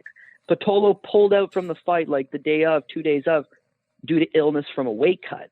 That fight was at 170 pounds. So my theory being here is that he fucking felt good against Sumter at 185, come out there and lit this guy up, look good, decides I'm going to go down to 170, comes down to 170, had a bad weight cut against Colin Potter, and as a result, shits an egg. Tries to fight at 170 again, his body just shuts down. Dude, we're not doing this. So now he's at 185. So he may give a better version of himself at 185. That includes more coconut bombs, which is how he's going to get this win if he's going to get this win. So hard pass for me, but I bet you it'll be a fun fight however it plays out. We got Alex Perez taking on Jussier Formiga. Alex Perez minus 125 favorite. Jussier Formiga can be had for plus 105. Knee-jerk reaction, I guess, on this was to go with the underdog, Jussier Formiga. But my concern... There is a little bit of concern with him. 35-year-old flyweight. Usually does great against anybody who has a grappling advantage over. And Alex Perez tries to get it onto the mat a bunch. I don't know if he really wants to do that with Jussier Formiga, the guy who we used to call like the spider monkey because he can kind of just jump on your back from anywhere. He's very, very good at that. Yeah, I'm leaning towards Formiga here. I don't want to lay chalk with Alex Perez, but something about Formiga, coming off of the loss against Brandon Moreno, who I guess we were talking about that gym and all of that. They're kind of on fire, but I don't know. Maybe the tracks. Maybe we're coming to the end of the Jussier Formiga experience here. He is my pick right now. I don't have the balls to pull the trigger, but Jussier Formiga is my pick. What about you? Yeah, I think the glory days for old Formiga are done, so I'm going to go with Alex Perez. Formiga has had a phenomenal run in that he's used pretty much a one-dimensional skill set and has pulled that bitch as far as you can go. He has. And he's done very good. But at some point when that grappling is a little less potent, when that back take is a little less effective, when you're scrambling, a little less explosive, you become just too hittable. You become too one-dimensional, like a Ronnie Yaya. Ronnie Yaya did the same thing. I got one skill set. I'm very good at it. I'll make it work. Formiga's more well-rounded than Ronnie Yaya, but I don't know that if he's not just taking you down and taking your back, I just don't know that there's enough out of there for him. And when I mean the wheels are starting to fall off for him, no doubt when this guy was at his best, he's picked up some nice wins over some clutch competition. I mean, even as recently as the Davidson Figueiredo win, which will stick out for a lot of people. But let's look at the 2 fights since then. Benavidez fight, no shame against number 2 guy in the world, great fighter, had beaten you already, knocks you out. Benavidez had the knockout win already over him, knocks him out a second time. So let's not necessarily talk about maybe his chin starting to leave him, but it's interesting enough that it's like he did get punched out by a relatively light power puncher. It's fine. It's the Brandon Moreno fight where it's like now I really get the sense that the wheels are off. Yeah. In the Brandon Moreno fight, he effectively landed 15 strikes throughout the fight. Now that's fine because he had landed 15 against Joseph Benavidez and he had landed 18 against Sergio Perez and 26 against Figueiredo. He doesn't throw punches ever. All these fights go to decision for the most part. He doesn't throw punches. So he has to rely on creating a scramble and taking your back. And he does that against Brandon Moreno. And this is his key, Paul. Take this fucking guy's back, submit him. The problem is that once he got it, he didn't do anything with it. And once he got it that one time, he never got it again. He went 1 for 9 on takedowns against Brandon Moreno. And what the problem became is that Brandon Moreno is a great scrambler. And Brandon Moreno is young, he's got good gas tank, and he wants it, and he's pushing a pace, and he's in your face, and he's a much better, superior boxer. That all was what it took and all it needed to defeat Formiga. Perez is going to pose the exact same problem. He's a good wrestler. He's a good grappler. He's got a decent enough boxing advantage here that I think that even if Formiga takes him down, he just got to survive. And he's good enough grappler to survive. And beyond that, the chances will become fewer and far between, maybe lesser and lesser, and this guy's going to let his hands go. Perez is impressing me a lot, man. I mean, think about just his whole run in the UFC. Outside of a potential head clash loss to Joseph Benavidez, he just looks better every time. The competition's not great, but he looks like he's really coming into his own. Timo Yama guy, Lamore, California, only 28. He's getting the confidence, and that's where I feel like where Formiga is lacking. We got a guy here. He's 7 years younger. He's confident. He's on a winning streak. He's feeling good. He can scramble. He can wrestle. He can strike. All things that are going to give Formiga a problem. And we've got 35-year-old Formiga. He's lost his last 2 fights. He relies basically on just taking that back and holding you for points. I just can't get behind him. So even though he is the underdog, and I don't mind that whole theory of maybe just a dog or pass on a fight like this, plus 105 is just not enough for me. So I got to go with Alex Perez, 125. Fair. We got Alonzo Menifield taking on Devin Clark. Alonzo Menifield minus 220 favorite. Devin Clark can be had for plus 180. I mean, Alonzo Menifield, 9-0 in his career. Seven first-round knockouts, 2 second-round knockouts. His UFC run has been, if you count the Contender Series, all first-round knockouts. Devin Clark has a history of, he's a pretty good grinder. Former 185-pounder, and this is 205. You got to put that in perspective. Kind of a grinder, wants to put you up against the cage. Doesn't necessarily have the greatest chin. Has been exposed there by the likes of Alex Nicholson, Jan Blachowicz, and Alexander Rakic. I think the Alonzo Menifield show carries on here. It could get in, like if this gets out of the first round and Devin Clark gets a couple takedowns, I feel like the problem with Menifield is that he's been so good, absolutely just dusting fools, that we haven't really had to see him go through any adversity. So that is like my only real hesitation, but it kind of just smells like a Menifield first-round knockout is probably in the cards. What's your take here? This is the kind of fight that I'm so in on Menifield that I have to just take my foot back and not go super in it, because this is going to cost me a lot of money. Like, Menifield's upside is bang. The downside is likely bust. He knocks out guys so fast that what happens if he just gets grinded up against the cage for a few rounds? Like, you carry that much muscle. He's very well put together. Yeah. You carry that much muscle. You carry that much power. He's a very explosive fighter and just dynamites guys. So what happens if he doesn't get that first round finish or that second round finish? At that is the wheels going to completely fall off in this guy, like a Trevin Giles, where if nothing happens in the first 2 rounds, seemingly it really goes south quick.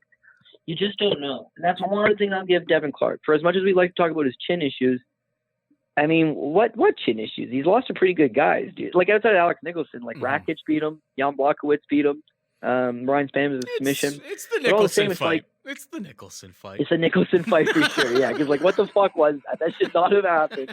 And it did. And I'm still sour about it to this day, by the way. Yeah. You know what kills me, too? Devin Clark is a natural middleweight, yeah. 185 pounds. Yeah, should have always been fighting at 185 pounds. Signs with that Dana White looking for a fight. And Dana meets him in the dressing room, and it's just like, oh, dude, you can't fight 205. He's in the UFC. And Devin Clark tells him, yeah, no, I'll drop down to middleweight. That was his middleweight debut against Nicholson. And when Nicholson knocked him out, he was like, fuck this. That was it. So that's going to be important here, in that his path to victory over Menifield is he needs to just grind him up against the cage. Yeah, he's a decent wrestler. He wrestled collegiately. He needs to get this guy down. He needs to just zap out the energy. He needs to just grind this to a lull as much as he can. But being that he's not particularly a big 205er, it's going to be easier said than done against Menifield in the first couple rounds. Now, the other issue is that Menifield seemingly hits like a heavyweight, whereas Devin Clark has the chin of a middleweight, if that. Like, his chin isn't great, and he's just not really the biggest 205er to begin with. The guy's got massive legs. His legs are just tree trunk. But outside of that, like, he's not super proportionate. He moves okay, but at some point, like, I feel like Alonzo Menifield's going to line him up. If you're playing DraftKings, and you're playing a GPP, that's why I keep saying PKK. Yeah, he's a first-round target, first-round knockout target. Yeah, you go for Menifield, because it's like he's got a proven track record here that he just walks these guys down. And here's the biggest thing here. When he fought Vinny Cimarero, who can't wrestle, Paul Craig can't wrestle, these guys no good at wrestling. But that's their only key, is I got to try, because I can't strike with this. Like, I got to try. Trying to take him down, you got to get close to him. When you get close to him, bad things happen. Devin Clark's no different. His best path to victory here is push this guy up against the cage, grind him up against the cage for a round at least, try to take him down in the second round, and then we're good. But he's going to have to engage him at some point. And that's where I think Menifield might be able to clip him. Menifield, Fortis MMA guy out of Texas. He's actually the lead training partner for Ryan Spann. Ryan Spann, the last guy to beat Devin Clark. Devin Clark also hasn't won back-to-back fights in 3 years. That's no coincidence. He's a very middling, mid-pack guy. Now, people were looking at me with a straight face telling me, I think DeQuan Townsend's worth a play. I says, why? Well, all he does is throw bombs, but that's the way to beat Devin Clark. Now you're getting Menifield, who's 4 times the fighter DeQuan Townsend will ever be, throws much better punches. That theory's still there. Devin Clark is still there to get hit. He is still there to get hurt. You can still hurt this guy. It's that I like betting on guys. This might sound crazy. I like betting on guys that have lost before. You know, I don't love Alonzo Menifield. I don't love Chase Hooper. Outside of Khabib, who has passed every test, there's no more questions. You got to lose. You got to lose so we can figure out, like, where do we go wrong? What can we improve on? Yeah. Well, John Jones is not my guy, man. Just, like, the fights have not been good. He stays on the outside, and there's ways to beat John Jones. I mean, now there is, but John Jones in his heyday, it's the different story. division of all time. John Jones in his heyday, old legend. He beat Daniel Cormier twice. Are you saying Olympian Olympian Daniel Cormier is a scrub? Is that where we're going? No, with this? I'm saying it's easy to look at John Jones's record and be like, oh, dude, he's got those wins over DC. The second one he tested positive, so that's a large asterisk. Yeah. And the first time, it was a close fight. He beats a legitimate guy, a legitimate Hall of Famer. It's a legitimate win. But he's got a lot of wins over Hall of Famers. Okay. You know, he's beaten Rampage Jackson, and he's beaten Shogun, and he's beaten Rashad Evans. Unfortunately, he fought none of those guys in their primes. None of them are equipped to fight him. So I'm not a Jones guy. I'm just saying it's easy to paint a picture here when you talk about, we're going all the way back down to Devin Clark from John Jones. Training partners, that's how we'll tie it together. It's like, Menifield, I'd like to see someone gas them out so I could say, okay, it's a cardio problem. I'd like to see somebody take him down so it's like, okay, maybe it's a wrestling problem. Look at Jamahal Hill from last week. Big win over Clitson Abreu. But how much do you take away from that? Because he didn't get taken down. Nothing really fucking happened to him. So when we tape him next time, it's the same question. Yeah, I didn't learn anything from it, because what if somebody just, a wrestler with a good chin. I still think can exploit him there. He looked a lot better, and I think it's a work in progress, but I still think that hole is there. Whereas with Menifield, we just haven't really seen it because nobody's really had too much success. Yeah, no one's had too much success, so it's hard to bank on, like, oh man, what about this? And here's something very peculiar to me. His pro debut, mind you, he comes in as an amateur, like an undefeated amateur. Alonzo Menifield's pro debut is for Bellator. He smokes his opponent out in 38 seconds.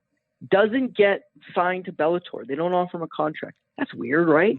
His next fight's for RFA, which is a major promotion. Then he fights for LFA, which is a major promotion. So he's 3 fights into his career, and he's fought for 3 major regional promotions. That's out of the UFC, LFA, RFA, Bellator. Are you kidding me? That's top end, right? Then he gets this Contender Series fight with Daniel Jolly. He beats him in the first round, right? They don't offer him a contract. So he goes back to LFA, where he does not headline. Then he fights for LFA again, where he does not headline, even though he's a Dana White Contender Series veteran, even though he's got a 100% finish ratio, even though he's the big name guy in your card. He's not even headlining these cards. I mean, right? in terms of his they give him a second Contender Series fight ball. But I know, but you were like, the guy out 8 seconds to get a contract. Cody, like what you said, I had to look it up to be like, well, what the hell what do you mean? I mean, it was his MMA or his professional MMA debut that he fought on Bellator 146 and 1 1/3. Like the UFC, maybe he's just been holding out for the UFC. He didn't want to sign with Bellator. I think that's what it looks more like to me. They were in his hometown. They're like, this guy's pretty good. He's never fought professionally before. They're like, oh, well, we have somebody named Zach Rosel, who is now 3-3. He was 0-0 at that point in time. They're like, you know, Alonzo should be able to tee off on him, and he did. But I'm saying, yeah, I think he's probably just been smart about the direction of his career.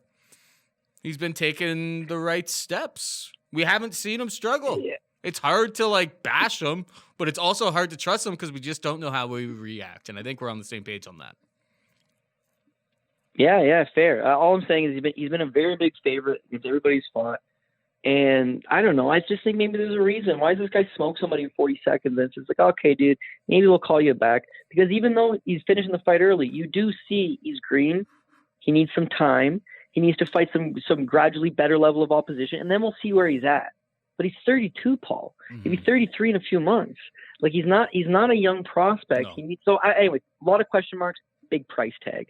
That's what I'm getting at. But as far as DK goes, yeah, you chase the pony, baby. You chase the first round KO. Absolutely. All right, we got and finally we got Herbert Burns taking on Evan Dunham. Herbert Burns is a -220 favorite. Evan Dunham +180. Who you got here? You know what? We've been mostly rolling with favorites this whole card, so let's get ourselves a juicy dog. Evan Dunham +185. Herbert Burns is largely coming into here. We have this conversation damn near almost cards. There's always somebody on the cards that's not quite as good as people think they are. They got a big price tag, and it's largely based on this name or this narrative, right? You and I actually talked about this off air, where it's like quarantine pricing, right? There's been a lot of guys that, oddly enough, we can't figure out why they're priced the way they are. But it's like, you know, you look at Antonina Shevchenko. She shouldn't be that close of a play against Chukagian, but she's got the last name, right? You look at the Walt Harris situation. She should be the favorite over Overeem, but there was that story, right? Mm-hmm. You look at Tyron Woodley. Tyron Woodley shouldn't be no fucking favorite over anybody in the division, yet he's a former champion. He's Tyron Woodley. Breaking news.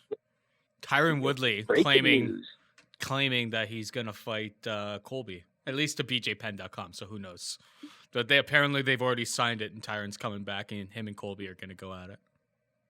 Yeah, here's the unfortunate part: is that like, what's Colby going to be? A -400 favorite? Like, how am I going to make money? He's going to win, but like, way more. Should be way more than price, that. Dude. It's like it's knockout or like it's literal banana peel pricing there. Like you need Woodley to get a knockout, or he's done. Like Colby. I was hoping they would book. I was hoping they were going to book the Chiesa fight, because the consensus on my Twitter is that that's the only guy people think Woodley would still beat. And I'd love me some more dog money on Peyton Woodley, buddy. Oh, buddy. Fair. Sorry, we got off track. You picked Evan Dunham +185. Yeah, I went with Evan Dunham +185. Listen, there's going to be a lot of risk here for them with Evan Dunham, but they're giving you the type of price tag that it's like we're going to inherently take some risk to try to get some reward. Mm-hmm. Again, I think that Herbert Burns he's overvalued on the basis of his last name. Gil just won, and Gil looked awesome. So Herbert, it was just remember that little pre-fight pack where Gil's like, yo, there's been brothers in the UFC, one has won a title, but no brothers have not both won the titles. You know, me and Herbert, we're going to win. It's like, dude, no fucking chance. Like, you're saying that because he's sitting right next to you. But, like, there's no way you truly believe in your heart of hearts that Herbert Burns is going to win a UFC title. Like, it's just not going to happen, right? He's not his brother, and he shouldn't be this big of a favorite over a lot of guys in the UFC. Now, he fucking gave me a dose of my medicine because Nate Landwehr should have ran a fucking train right through him. And he instead ran headfirst into a knee, which knocked him out. That was pretty fun while it lasted. Yeah, and that's what's actually good for Burns here is that I tried to fade him right in his debut, being like, no, we'll be fine. We'll take Landwehr over him, and he was plus 100, like it was a pick and fight, so but we were still gonna make some money. It was gonna be fine, right? But then he beats Landwehr, god damn. But now as a result, it's like, oh man, he won his debut. He finished off Nate Landwehr. I mean, I can't say look great against Darren Elkins, but such a fun fight. Like, he's riding a little bit of momentum. So I just beat this guy's got momentum. I KO'd him with a knee from the clinch. I'm not even a striker, by the way. I'm a purist grappler. I just KO'd this guy's got a cast iron chin. My other fights prior to that, they're all ending in the first or second round. I'm submitting guys like it's absolute nothing. It looks good. Right now, Dunham hasn't fought in 2 years. Yeah, and Dunham is over the hill. And Dunham is 38 years old. And it's not going to get no better. Dunham hasn't won since Rick Glenn in September of 2016. That's what I mean. Like, and then he hasn't won a fight now in almost 4 years. He hasn't competed in almost 2. So that in itself is a huge problem. Mm-hmm. 38 is a huge problem. Yep. Getting knocked out by Olivier Aubé-Mercier in less than a minute it's a problem. Is a big problem, right?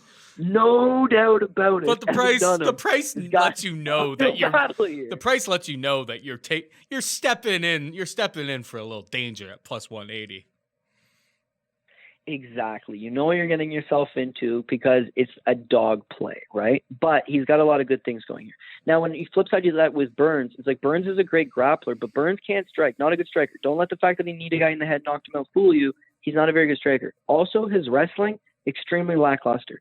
Herbert Burns was once touted a prospect. He signed with ONE FC back in the day. The UFC, this is notable. The UFC offered him a contract. He opted not to take the contract to stay with ONE FC. Did he want to fight softer competition? I don't know. Was he getting better paydays in ONE FC? Possible. But he was a coach at the gym, I think, in Singapore. So he was taking more or less the easy way out. Then he gets to a position where it's like, I'm going to fight for a title for ONE FC. But he faltered. Wasn't quite as good as anybody thought he was. Now he ends up in the UFC, and it's like, I know this guy. I know he's not all that good. To boot, he's 32 years old. He's the older brother, and he reminds me a lot in a sense, not style-wise, but he's the Antonina Shevchenko to the Valentina. He's the older, less skilled brother that just happens to have the same last name, right? Mm-hmm. So could he win this fight? No fucking doubt. We just literally mapped out why Evan Dunham has massive. He hasn't won in 4 years, so if we're going to give Evan Dunham a little bit of credit, he's a far superior wrestler, right? He's also a black belt. He's been submitted one time in his UFC career. That was against Donald Cerrone. He took a lot of damage prior to giving up that triangle choke. Mm-hmm. So chalk that one up to damage just as much as anything else. But the fact of the matter is that his grappling is good enough to allow him to survive, I believe. His wrestling is good enough that he'll be able to keep the fight standing. And when the fight is standing, Dunham's a volume puncher, man. He throws a lot of volume. He'll just chip away at this guy. You stand him up, he'll beat away at him. The one thing is whereas Burns got real lucky, threw up a knee, it clipped my boy Nate the Train in the face and it KO'd him. He couldn't just throw up a knee and hit Dunham in the body because Dunham is soft as baby shit to the body. I don't know what it is, man. He gets hit to the body these days, he crumples right over. Liver's no good. So, yeah, I'm going Dunham. I think that shot doesn't land. I don't think Burns gets him to the ground.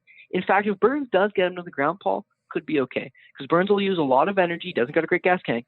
He'll use a lot of energy trying to potentially finish Dunham. And when he doesn't finish Dunham, maybe Dunham rallies in the second and third. Dunham's never had cardio problems. It's just he's soft to the body these days. He's older. He hasn't won a fight in a long time. He hasn't competed in a long time. A lot of variables for why we should back Dunham. 185 makes that all worth the while. So if you lean towards a guy and he's a big dog price, you take that dog. And so Evan Dunham will be on a card otherwise that I agree with a lot of the favorites. This pricing's out of whack because of the name, and I'm going to look to try to maybe gain an advantage by taking a plus 185 dog here. All right, DraftKings breakdown for UFC 250. I guess I forgot to say this. Pat wanted me to remind the people that he's going to the World Championships after listening to our show last week, knowing nothing about MMA. Made a roster, got himself a ticket to the dance. I forget the name of the I should know what the name of the damn contest is, but I don't. But yeah, he's off. Knockout King? Yeah, Knockout King. That's the name of it. So congratulations to Pat. Lots of other winners and stuff last week. We were actually talking about, before we get to the DraftKings breakdown here, we were talking about as soon as last week's card ended, we're just like, we we've been running so hot. It feels like we're just due to like, for the train to fall off the tracks here. But yeah, I feel like, and it's always one of these cards, Cody, where it seems everything is just falling into line, and then you're like, okay, and then that's when MMA starts being MMA. So hopefully it's not this card, but The way I look at it, dude, is let's look at a Vegas capper, right? Let's say a casino in Vegas employs this guy's excellent read to map out the prices. This guy's got to have a lot of knowledge. They got a lot of faith in this guy to make the lines. All this guy does is cap the fights where he sees a price. He's giving you his picks. He's got all the favorites. That's why he's made them the favorites. And an average of 3 to 4 dogs hits on every card. So even this guy that's designing the lines, that's putting it out there, that should be theoretically just massively knowledgeable, is getting 3 or 4 wrong a night. Mm-hmm. We've been hot because we've been getting 1 or 2 wrong a night. So we're beating the bookie fairly consistently. But yeah, like at some point, like it's going to fall off. I'm just hoping an 8-250 because this looks like a tasty offering and there's some good value. So hopefully we just keep the trade rolling. Like all the research in the world will get you one place, but we need some good bounces. We need some strange decisions, and we need some strange choices in fight IQ for opponents and different stuff like that. But yeah, I mean, I don't see no reason to keep the momentum going. Jumping over the DraftKings side of things. Let's whip through this. Let's whip through this section because we've went an hour and 20. We've went an hour and 25 minutes, and I feel like people are going to get a pretty good idea on DraftKings based on all of that. Like, we don't have to go too crazy here. Okay, I'll just rifle through it quickly and just give you some general strategy. But right off the get-go, you got Amanda Nunes, Sean O'Malley. They're your 2 most expensive players. They're going to be very high ownership. Nunes probably going to be highest ownership. She's more of a safe play. Playing cash game, you want Nunes. You want GPP, probably going to want to chase some value on somebody with similar upside. But obviously she's going to be high. Sean O'Malley's going to be massive ownership because the upside to beating Eddie Wineland scoring a lot. This guy knows how to score a lot. He's 9,300. He's super popular. They're both high ownership guys. Cody Saftic at 9,100, this is why I don't love that, right? He's traditionally a decision guy, as we talked about. He's not known to go and score a ton of points. He averages 73 points per start, and $9,100 is just not enough. Kelleher forces your hand. Like, if you're going to beat Kelleher, chances are you put him away. Chances are you score a ton. Like we talked about, emotional Cody Stamman, I just feel like $9,100 is just too big of a price tag. It's a reflection of the fact that he's a 260 favorite, but that doesn't mean it's a great DK. He's not a DraftKings player. Menifield's banger bust. $9,000, he's $400 cheaper than Amanda Nunes. He's $300 cheaper than a Sean O'Malley. If he wins, it's a bigger if than them. If he wins, he's got the same upside. Mm-hmm. He can floor Clark out of there in the first round, get you that first round KO. Maybe get a couple knockdowns possibly too. Absolutely. But whereas he may also be high ownership because he's priced well, he's a big scorer. And if you're a 2 lineup kind of guy, having Clark on one of them would ensure that if Menifield does blow this up, you fade a lot of that field. Problem is, we're giving you one lineup. We're one lineup kind of guys. We're trying to give you advice on one lineup. Menifield, if you're trying to take down the big GPP, I think you take that risk. Herbert Burns, no fucking chance. $8,900. Listen, Dunham could fold over, and Burns could score big. Burns could be a good play. Absolutely could be a good play. I am not a Burns guy. I'm not going for Burns. That's not my strategy. But it could play out as a winning strategy just based on Dunham's recent history. Can't even call it recent because it's not even recent. Dunham's overall history from years ago suggests that he could be in for a rough one, but we already talked about that one. Charles Byrd over Pitolo, you're going to want access to one of these guys. If Byrd beats Pitolo based on Pitolo fought last time out, great. Pitolo could also turn the tide. That's actually a punt play. He's cheap. He's well priced. He could knock out Byrd. Have a look up Pitolo. Neil Magny, not a huge score. Cody Garbrandt, I think it's going to be a decision, $8,600. It's like a high-end mid-range price. Don't know. Hooper, $8,500, you're going to want some look at that. Heinisch, $8,400, again, mid-range guy, you're going to want some look at that. Formiga's hard to score again, so I'm not huge on Perez, even though I got him winning this fight. I think this could be a coming-out party for him. It's hard when a guy's clinging on to you to score a ton. Mm-hmm. Sterling, he's a low scorer. His last couple fights, he's putting up a lot of punches, but I think it'll be a different story with Sandhagen. Sandhagen would be my play, $8,000. He can put up a ton of output, lots of scrambles. Over 80, you would think, unless Aljamain puts on like a defensive clinic, which is possible. But I think, Sandhagen's path is his winning path. Probably gets him over 80 points. Aljamain could get 60 in a win type of thing. So. Meerschaert could be a slick play, $7,800. He puts it on him, but Heinisch's durability is going to cut into that. Caceres I don't like. Half Assuncao I don't like. He'd have to rely on just clipping Cody's fragile chin as we broke down. I don't see it happening. But again, if you're playing a GPP and you're playing multiple lineups, Assuncao could have some go there. Same thing with Pitolo, $7,400, lots of upside. Dunham, $7,300, lots of upside.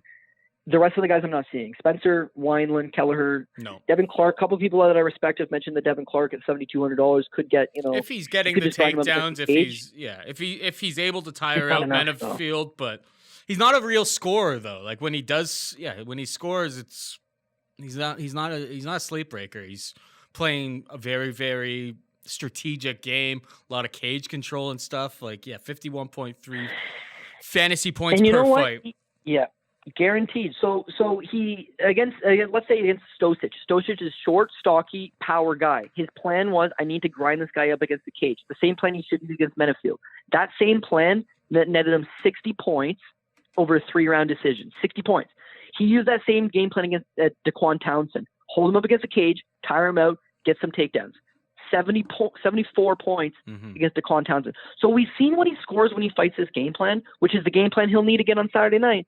And it nets low results. So again, he's not a GPP play because his downside is getting knocked the fuck out in a minute. Not a good cash game play because the flip side to him, he just gets smoked out of there. Right. So now it's like, hey, not a good cash game play. Is he a good GPP play? It's like, no, because if he wins, he's still only going to get you 60, 70 points, which is not enough to tackle a big tournament. So he's not a great option either side. And then as we talked about, I think if you're going for a guy who's cheap, who has big price, big upside, Dunham, super risky, but he could put up a lot. Pitolo, Puck, obviously risky, could put up a lot. Meerschaert, I'm not taking him personally. I totally do see the value. And then Sandhagen's not likely to finish Sterling, but for 8,000, if he goes out and puts up 120 significant strikes, some scrambles on the ground, gets you over 100 points, he'd be easily worth it. So those would be some of my cheaper options I'd be looking to balance out some of the higher end plays like an O'Malley or a Menifield or a Nunes, depending on how much money you got left for your respective team. And before we get out of here, hit him with the PRP. Yeah, so the PRP was one fight off from last week. Clifton and Brady absolutely blew it. I mentioned on Twitter too, I might have been flopping back to Elliott. The PRP from last week's show had Royval. Obviously, Royval ended up getting it done, which was a fun fight. Classic though, eh? Like Elliott gonna fucking most classic Elliott fight ever. so classic. Anyway, so jumping on this PRP, trying to get things going, we're gonna go with Manny Nunes as the favorite. We're gonna go with Cody Garbrandt as the favorite. Corey Sandhagen is even. Rocco Martin is dog number 1. Sean O'Malley favorite. Chase Hooper favorite. Ian Heinisch favorite. Cody Stamman favorite. I'm going to take Magny Pitolo. Whoa, I am. And maybe that'll be it. I know. I thought you said never again. You said never again earlier in the program. I know. Hopefully people will get to the PRP at the end. They may be, Right, I know. That fucking happens sometimes. First of all, I got 2. You're gonna get Saftic so hard on that one. I can just feel it because you changed your mind. Make 2 PRPs. Because you changed your mind in between us recording that at the 57-minute mark, and now it's the 132-minute mark. Over the course of the last 35 minutes, you have effectively switched your pick, and now you're all about coconut bombs. Yeah, I'll tell you why. A couple reasons. One, I want 3 dogs on this card. So I'm taking Rocco Martin, dog number 1, Evan Dunham's dog number 2. Third dog coming through. I feel like Magny, it's a dog or pass situation. He's plus 150. Going to go out and throw bombs. If one of those bombs lands, he wins. He's plus 150. The price is right. Why not? Okay. But it was actually talking to you, dude. That's why you're my guy. That's why we do these breakdowns. Are as much for me as they are for the fan. I just like bouncing ideas off you. And in talking about it, it dawned on me like Charles Byrd. This is Charles Byrd's last 5 fights dating back 4 years. Right? Quentin Henry, first round finish. Jamie Pickett, first round finish. Randall Wallace, second round finish. John Phillips, first round finish. Darren Stewart, it got into the second round, and it turns out he had no fucking gas. This guy completely gassed out, which is believable because all of his other fights ended so early, you've never seen him get to the second round. When he got to the second round, he was fucking awful. And the Shabazian put him away quick. Mackey's not great, but Mackey at least didn't get finished against Callum Potter. Him at 185 would figure maybe better weight cut, more gas in the tank. He'll lose the first round. I'm going to live bet him after the first round. Once Charles Byrd takes him down, doesn't finish him, Charles Byrd's going to get tired. Mackey's just going to land one of these coconut bombs between 2 and 3. Put him down. See, that's probably count me up. He's only 7,200 on EK as well. 7,400. But yeah, that's the move. Fuck it, I'm in. I'm in. Live betting. I think if he gets out of round 1 and didn't get absolutely assaulted, maybe we hit him in round 2. And think that, especially if we see that Charles Byrd is slowing down a little bit. The books are usually a little bit slow to react to that type of stuff. Or at least I find that I'm able to have a better read on whether people are tired or not than the books seem to be. So, well, have a look between round 1 and 2, because I could see Byrd, same thing. Byrd put it on Stewart in the first round. I like and then that. the second round, you see noticeably how he's reaching for everything. Like, he's really tired. He gets clipped twice. He falls over. Doesn't got a great chin. Mackie. So, yeah, okay, to finish off the PRP, Boom. we got Mackey's the dog. We're going to go with Perez as a favorite, Menifield as a favorite, Dunham as a dog. That's 9 favorites, 3 dogs. Let's get it, Paul. And that is it for us. Hope you enjoyed the show. For Cody Saftic, I am Paul Shaughnessy saying goodbye and good luck.